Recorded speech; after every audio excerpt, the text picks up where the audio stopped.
নমস্কার বন্ধুরা, ঘরোয়া রান্নাবান্না চ্যানেলে আপনাদের সবাইকে অনেক অনেক স্বাগত জানাই। সামনেই আসছে পিঠে পুলির উৎসব মকর সংক্রান্তি। তাই আজকে আমি কোনো রকম চালের গুঁড়ো ব্যবহার ছাড়াই এইরকম পুর ভরা নকশাযুক্ত পিঠে তৈরি করে দেখাবো। এই পিঠেটা অন্যান্য পিঠের থেকে একটু আলাদা।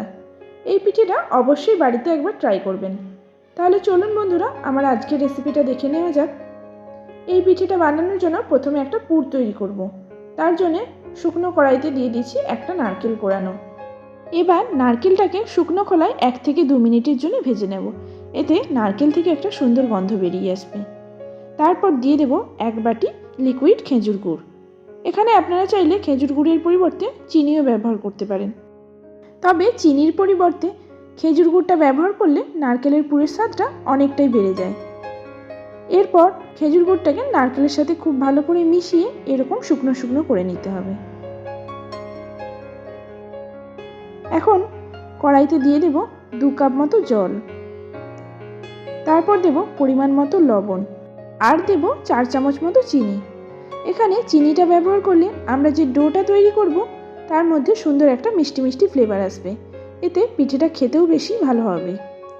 এখন জলটা খুব ভালো করে ফুটে গেলে দিয়ে দিলাম 1 কাপ মতো সুজি। তারপর সুজিটা দিয়ে খুব ভালো করে মিশিয়ে নিতে হবে, তা না হলে সুজিটা আবার দলা পাকিয়ে যেতে পারে। 1 মিনিট মতো সুজিটা মিশিয়ে নিলেই দেখবেন সুজিটা এরকম ফুলে এরকম গাঢ় হয়ে আসবে।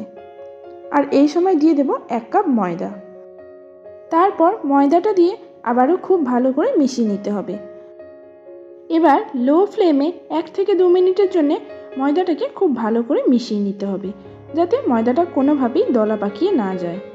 আর এইভাবে মেশাতে মেশাতে দেখবেন ময়দাটা সুন্দর একটা ডোয়ের আকারে চলে আসবে। এই রকম সময় যদি মনে হয় ডোটা একটু বেশি জলজলে আছে, তাহলে অল্প পরিমাণে একটু ময়দা ছড়িয়ে আবারও একটু ভালো করে মিশিয়ে নেবেন। আমি যে ডোটা তৈরি করেছি সেটা সামান্য পরিমাণে একটু জলজলে থাকায় তাই অল্প একটু ময়দা ছড়িয়ে খুব ভালো করে মিশিয়ে নিচ্ছি। আর যখন দেখবেন ডোটা এইভাবে কড়া থেকে ছেড়ে ছেড়ে যাচ্ছে, তখন বুঝবেন ডোটা খুব সুন্দরভাবেই তৈরি হয়ে গেছে। এরপর ঢাকনা দিয়ে 5 মিনিটের জন্য রেখে দেব। এখন অল্প পরিমাণ ডোটা নিয়ে এইভাবে একটা চাকের মধ্যে চেপে চেপে ভালো করে মেখে নিতে হবে। তারপর এইভাবে একটা লেচি বানিয়ে নেব।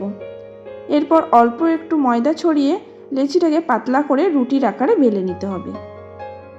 এই সময় একটু চেপে চেপে বেললেই দেখবেন এটা খুব সহজেই রুটির আকারে বেলা হয়ে যাবে। আর যদি একটু অসুবিধে মনে হয় তাহলে সামান্য পরিমাণ ময়দা ছড়িয়ে বেলবেন, তাহলে খুব সহজেই এরকম পাতলা করে বেলা হয়ে যাবে। এরপর একটা ধারালো গ্লাসের সাহায্যে এইভাবে গোল গোল করে কেটে নেব। এতে আমরা যে পিঠেগুলো বানাবো সবগুলোই সুন্দর এক সাইজের হবে। এবার একটা লেচির মধ্যে দিয়ে দেব আগে থেকে রেডি করে রাখা নারকেলের পুরটা। তারপর পুরটাকে পিঠের মাঝখান বরাবর সুন্দর করে গুছিয়ে নেব। এবার পিঠের সাইডের দিকটা এইভাবে হাতের সাহায্যে চেপে চেপে সমান করে নেব। তারপর এইভাবে একটা পেন নিয়ে পেনের যে পেছনের দিকটা দিয়ে এইভাবে একটু চেপে চেপে দেব। দিলেই দেখতে পাবেন এরকম সুন্দর করে গর্ত গর্ত শেপ চলে আসবে। তারপর একটা টুথপিকের সাহায্যে এইভাবে একটু টেনে টেনে দিলেই দেখবেন সুন্দর একটা ডিজাইন তৈরি হয়ে যাবে। দেখুন, যেইভাবে আমি ঠিক টেনে টেনে দিচ্ছি, দিলেই দেখতে পাবেন পিঠেটা সুন্দর একটা ফুলের আকারে চলে আসবে। এইভাবে সমস্ত পিঠেগুলোকে ফুলের আকারে তৈরি করে নিতে হবে। এখন কড়াইতে বেশ কিছুটা পরিমাণ সাদা তেল গরম করে নিয়েছি। তারপর তেল গরম হয়ে গেলে দিয়ে দেব আগে থেকে রেডি করে রাখা পিঠেগুলো। এখন পিঠেগুলো দেওয়ার পর বেশ কিছুক্ষণ অপেক্ষা করলেই দেখতে পাবেন পিঠেগুলো আস্তে আস্তে ফুলে এইভাবে উপরের দিকে উঠে আসবে। এবার লো ফ্লেমে পিঠেটাকে 2 থেকে 3 মিনিটের জন্য ভেজে নিতে হবে। যখন দেখবেন হালকা করে গোল্ডেন ব্রাউন কালার আসতে শুরু করছে, সেই সময় পিঠেটাকে উল্টে দেব। তারপর আবারও একটা সাইড লো ফ্লেমে 2 থেকে 3 মিনিটের জন্য ভেজে নিতে হবে। দেখুন, এই রকম সুন্দর লাল লাল করে ভাজা হয়ে গেলে পিঠেগুলোকে তুলে নেব।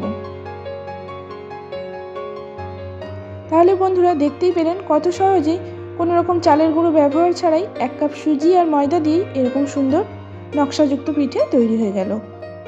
এই পিঠেটা অবশ্যই একবার মকর সংক্রান্তিতে বাড়িতে ট্রাই করবেন।